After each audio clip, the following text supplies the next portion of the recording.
Depuis la rentrée de septembre, nos réveils se sont mis à sonner de plus en plus tôt pour nous permettre de reprendre le chemin de l'école ou du travail. Souvent, nos téléphones sont remplis de réveils, un pour la prière, un autre pour le travail au cas où on ne s'est pas levé pour prier, etc. Aujourd'hui, nous allons donner 5 astuces pour pouvoir se lever pour la prière et pourquoi pas la prier à la mosquée pour les hommes comme il est demandé dans notre religion. Plus vous serez nombreux à vous abonner à la chaîne et plus YouTube fera monter le contenu religieux en avant. En s'abonnant, vous participez à votre manière de propager l'islam et le rappel autour de vous. On compte donc sur vous pour vous abonner et activer la cloche de notification.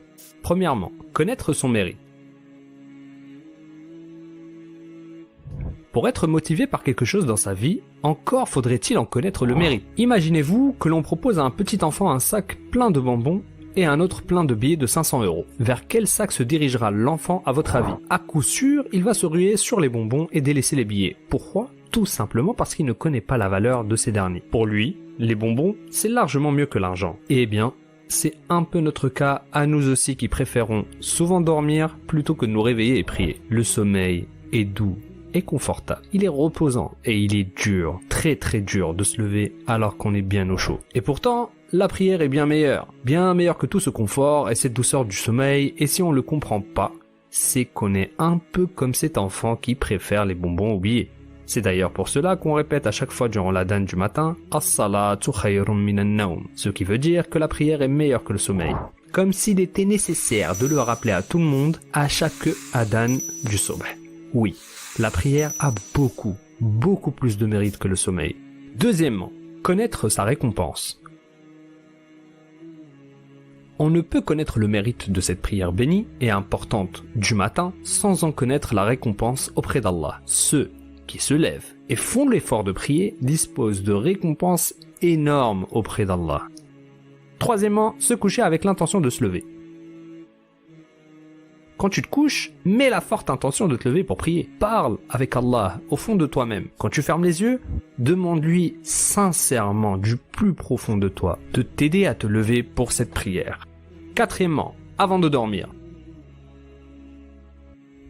Un moyen efficace et peu connu de savoir si on va se lever facilement pour la prière est de regarder ce que l'on a fait avant de se coucher. Oui, quand on est en train de rejoindre le royaume des morts et que le doux sommeil est en train de nous prendre, à quoi pensons-nous? Certains sont en train de penser à leur bien-aimé qui se trouve loin et avec qui ils ont échangé plein de messages avant de dormir, ou de s'imaginer dans une île tropicale sur du sable blanc en train de profiter, et d'autres pensent à Allah. Mon frère, ma sœur, si avant de dormir tu passes ta nuit à envoyer des messages ou discuter avec je ne sais qui parmi les gens qui te sont étrangers ou à regarder des vidéos totalement inutiles, alors ne t'étonne pas si le lendemain tu n'arrives pas à te réveiller.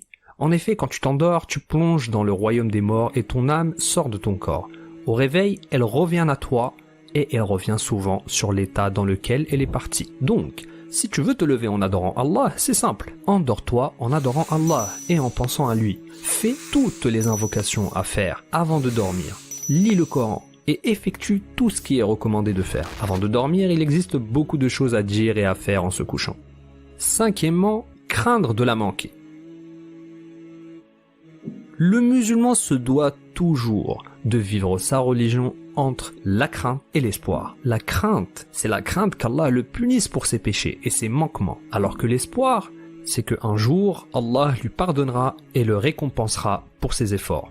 On a vu dans les points précédents les avantages et les récompenses de cette prière pour se motiver et avoir de l'espoir. Et pour la crainte, il faut alors avoir peur de manquer la prière et se dire que si on la rate, alors il est totalement possible qu'un châtiment d'Allah puisse nous attendre. Dans un hadith authentique, le prophète sallallahu alayhi wa sallam a dit qu'il n'y a pas de prière plus difficile pour l'hypocrite si ce n'est la prière du Fajr en groupe et celle du Isha, et que si les hypocrites en connaissaient le mérite, alors ils iraient même en rampant. Une autre parole fait aussi froid dans le dos, celle du compagnon Abdullah ibn Umar radiyallahu anhu, lui et son père, qui affirmait que si un homme manquait la prière de l'aube ou du soir à la mosquée, alors il n'avait pas une bonne image de lui et n'avait pas confiance en lui. Subhanallah. Manquer donc la prière du matin en groupe, pour les hommes, serait un signe de l'hypocrisie du cœur et un indicateur de manque de fiabilité. Ça fait froid dans le dos, surtout quand on sait qu'Allah a dit « Innal munafiqin fi darakil asfali minan nar ». Merci à tous d'avoir suivi cette vidéo, en espérant qu'elle vous plaise Inch'Allah et qu'elle vous soit bénéfique. Si vous avez d'autres conseils à apporter, n'hésitez pas à les laisser en commentaire.